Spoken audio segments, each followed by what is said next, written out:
এবার সব নিয়মের প্রথা ভেঙে হ্যাপি ডিভোর্স অ্যানিভার্সারির প্রথা চালু করলেন ঢালিউড ইন্ডাস্ট্রির সাহসী নায়িকা পরিমণি। সম্প্রতি তিনি তার ভেরিফাইড ফেসবুক পেজে একটি স্ট্যাটাস শেয়ার করেন, আর সেখানে তিনি লিখেছেন, আজ আমি যখন আমার দিকে দেখি তখন আমি দেখতে পাই একজন পরিপূর্ণ সুখী মানুষকে। এই জীবনে কষ্ট থাকুক, সেটা কেবল বড় হবার কষ্ট। আমি সেই কষ্টটা আনন্দ নিয়েই করতে চাই, কিন্তু অন্যের ছেড়ে যাওয়া কষ্ট আমি নিজেকে পেতে দেব না। এই তো কেমন হাসতে হাসতে খেলতে খেলতে সন্তানদের নিয়ে জীবন উদযাপন করছি। আমার মানিক জোর, একদিন সত্যি দেখিস আমরা ওই আকাশটা ছোবো। আজ থেকে 1 বছর আগে আমার জীবনের সেই ভুল মানুষকে ছেড়ে দিয়েছিলাম। এক বুক হাহাকার হতাশার বুক জাপটে ছিল আমার সেই ছোট্ট ছেলেটা, কিন্তু দেখো আজ আমরা একটু একটু করে ভালো থাকতে শিখে গেছি। শুক্রিয়া, আমরা ভালো আছি।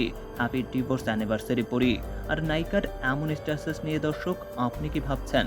জানিয়ে দিন আপনার মতামত।